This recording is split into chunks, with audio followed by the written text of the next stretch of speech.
Assalamu alaikum, my dear students. Students, how are you all? Students, we are discussing chapter number 4, stoichiometry, class 9th chemistry. हमारा next topic है empirical formula. My dear student, इस दुनिया जहां में in this universe जो मादा है, जो मैटर है, जो कि गैस की फॉर्म में भी एग्जिस्ट करता है, लिक्विड फॉर्म में भी एग्जिस्ट करता है, सॉलिड फॉर्म के अंदर भी एग्जिस्ट करता है. तो या तो मैटर प्योर फॉर्म में हमें एलिमेंट की फॉर्म में मिलेगा, जैसे गोल्ड है, सिल्वर है, कॉपर है, hydrogen, oxygen, nitrogen, these all are elements. या फिर हमें ये एलिमेंट्स जब केमिकली बॉन्डेड हुए होते हैं तो एक अपनी प्रॉपर्टीज रखते हैं, वो एक उसे हम कंपाउंड कहते हैं. और वो कंपाउंड को एक फार्मूला से ज़ाहिर किया जाता है, उसकी रिप्रेजेंटेशन, उसकी निशानदही एक फार्मूला से की जाती है. एलिमेंट को सिंबल से ज़ाहिर किया जाता है, जैसे हमारे पास हाइड्रोजन हो सकता है, हमारे पास कार्बन हो सकता है. हाइड्रोजन को हम H से शो करते हैं, जैसे ये हमारे पास H है, ये हम हाइड्रोजन के लिए लगा देंगे, ऑक्सीजन के लिए O लगा देते हैं, नाइट्रोजन के लिए N लगा देते हैं, कार्बन के लिए C लगा देते हैं.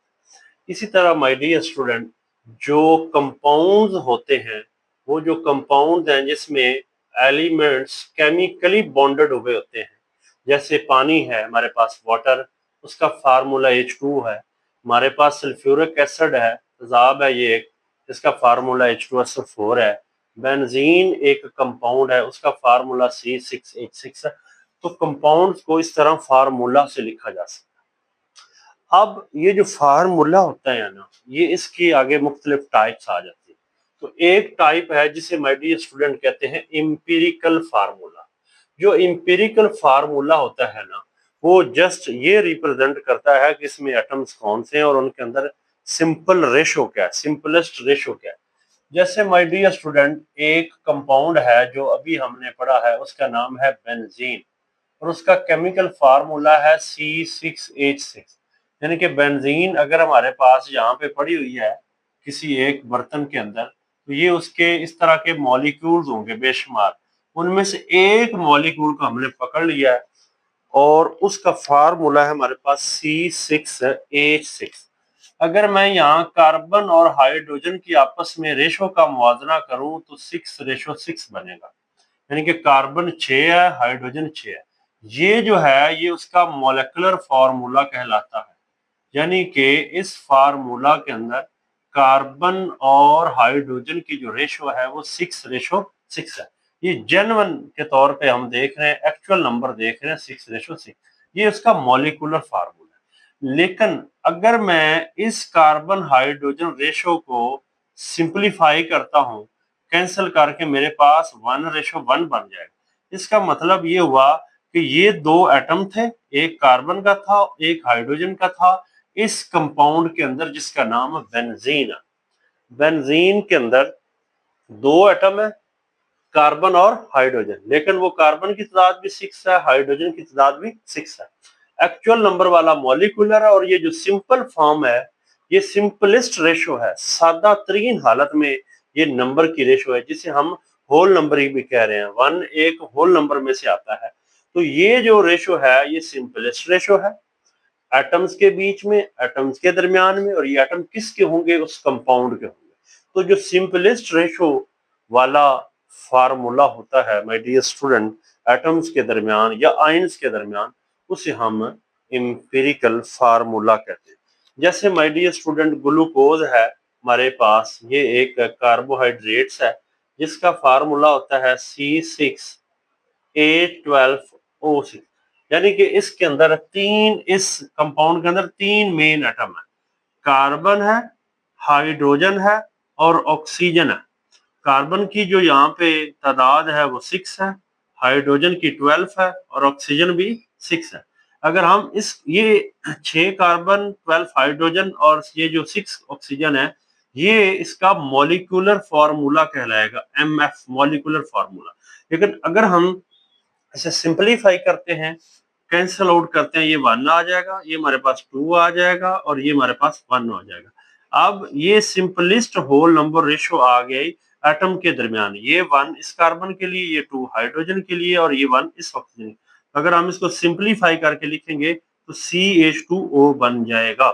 ठीक है जी। तो ये एक सादा तरीन फार्मूला हुआ जिसके अंदर एटम के दौरान सिंपलेस्ट रेशो है, सिंपलेस्ट होल नंबर रेशो है। तो ये हमारे पास ग्लूकोज का इंपेरिकल फार्मूला आ जाता है। अब हमें समझ आ गई है कि इंपेरिकल फार्मूला दरअसल क्या है। तो आइए हम डेफिनेशन को पढ़ते हैं। द फार्मूला, वो वाला फार्मूला विच शोज, जो हमें क्या चीज जाहिर करता है, क्या दिखाता है, the simplest whole number ratio of atoms present in the compound. ये चीज माय डियर स्टूडेंट हमने देख ली। नेक्स्ट इसकी टाइप्स आ जाती हैं। आयनिक कंपाउंड्स का इंपेरिकल फार्मूला क्या है, आइए अब इसको भी हम समझने की कोशिश करते हैं my dear student. Ionic compounds वो होते हैं जिनके बीच में आयंस होते हैं। जो आयोनिक कंपाउंड्स होंगे जी, आयोनिक कंपाउंड्स हमारे पास वो होते हैं जिनके अंदर आयंस होते हैं, और जहां एटम्स होंगे वो हमारे पास जो होंगे वो मॉलिक्यूलर कंपाउंड्स होंगे। ठीक है जी। अब जैसे NaCl, ये फार्मूला है सोडियम क्लोराइड।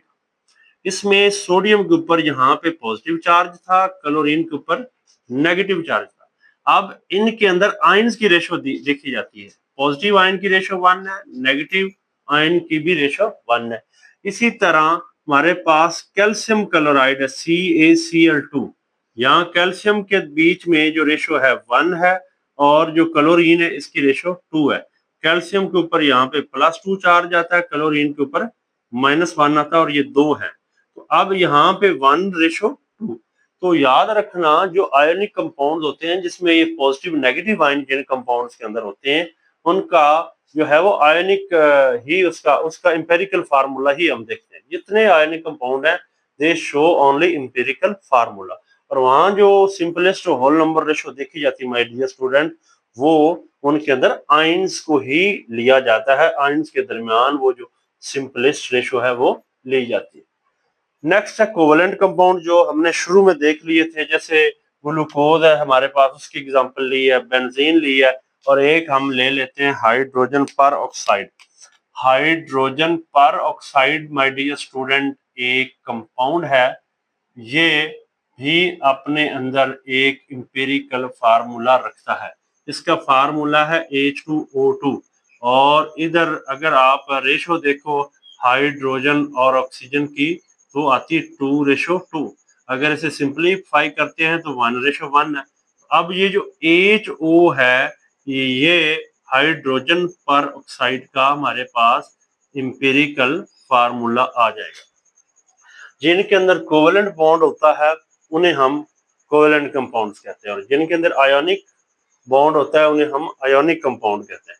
तो जो कोवेलेंट कंपाउंड्स हैं उनके अंदर एटम्स की सिंपलेस्ट रेशो को लिया जाता है। इसमें ग्लूकोज हमने देख लिया, बेंजीन देख लिया, और यहाँ पे हाइड्रोजन पर ऑक्साइड। ये कोवेलेंट कंपाउंड के लिहाज से हो गया। माय डियर स्टूडेंट, एक और बात हम करते हैं कि कुछ ऐसे कंपाउंड्स होते हैं जिनका इंपेरिकल और मॉलिक्यूलर फार्मूला सेम होता है। जिनके there are some compound which have same empirical and molecular formula, यानी कि उनका जो इंपेरिकल फार्मूला होएगा, इंपेरिकल एंड मोलेकुलर फार्मूला, वो हमारे पास माय डियर स्टूडेंट सेम आ जाएगा। जैसे एक कॉमन एग्जांपल है वाटर, H2O, अमोनिया NH3। इस तरह हमारे पास कार्बन डाइऑक्साइड, ये भी एक गैस है, और H2SO4 sulphuric acid. My dear student, यहाँ पे अगर देखें हाइड्रोजन और ऑक्सीजन के बीच में रेशो, तो वो है 2:1। और इधर अगर आप रेशो देखें नाइट्रोजन और हाइड्रोजन, तो वो हमारे पास आ जाएगा 1:3। अब हम इसको फर्दर अगर हम सिंप्लीफाई करते हैं तो वो भी वही रहनी है, यानी कि 2:1 की अगर शॉर्ट फॉर्म रेशो की लिखे तो वो यही है, चेंज नहीं होगी, 1:3 भी चेंज नहीं होगी। तो इस तरह ये ऐसे कंपाउंड हैं जिनका इंपेरिकल और मॉलिक्यूलर फार्मूला सेम होता है। और एक दो लाइनें माय डियर स्टूडेंट आपकी बुक में मेंशन की गई हैं, वो ये हैं कि जैसे एक कंपाउंड है हमारे पास एसिटाइलिन। एसिटाइलिन जिसका मॉलिक्यूलर फार्मूला होता है C2H2। अब यहाँ पे कार्बन हाइड्रोजन की रेशो देखें तो वो है 2:2। अगर इसे कैंसिल करते हैं तो हमारे पास आ जाएगा 1:1 C हाइड्रोजन। तो ये शॉर्ट फॉर्म में लिखा तो CH आ गया। ये CH एसिटाइलिन का एक एम्पिरिकल फार्मूला है जो एटम के बीच में सिंपलेस्ट रेशो को शो कर रहा है।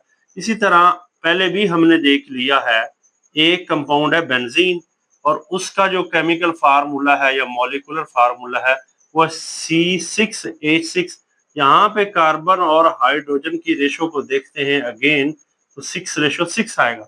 इसको कैंसल आउट करते हैं तो हमारे पास 1:1 है C हाइड्रोजन। अब यहाँ भी इसका भी फार्मूला CH आ गया। यानी कि कुछ ऐसे कंपाउंड हमारे सामने हैं जिनका इंपीरिकल फार्मूला सेम होता है। यानी कि एसिटाइलिन का भी इंपीरिकल फार्मूला CH है और बेंजीन का भी इंपीरिकल फार्मूला एक है, सेम है। अब एक और बात यहाँ बताता चलूं, जैसे रेत है, सिलिकॉन डाइऑक्साइड, या हमारे पास कार्बन है, ग्रेफाइट की शक्ल में हो सकती है, डायमंड की फॉर्म में हो सकती है, ये सिलिकॉन डाइऑक्साइड का फार्मूला। ये इस तरह के कुछ ऐसे नेचुरली तौर पे चीजें पाई जाती हैं जिनका सिर्फ और सिर्फ होता ही इंपीरिकल फार्मूला है, उनका मॉलिक्यूलर फार्मूला होता ही नहीं है। तो आज का हमारा टॉपिक एटम के बीच में जो सिंपलेस्ट होल नंबर रेशो या आयन के बीच में जो रेशो होती है, सादा तरीन रेशो है, उसको जो ज़ाहिर करने के लिए फार्मूला इस्तेमाल होता है, उसे हमने डिस्कस किया जिसका नाम है empirical formula about ionic compound and covalent compound. मुझे उम्मीद है कि माय डियर स्टूडेंट आपको इस टॉपिक की बहुत अच्छे से समझ आई होगी। Thank you.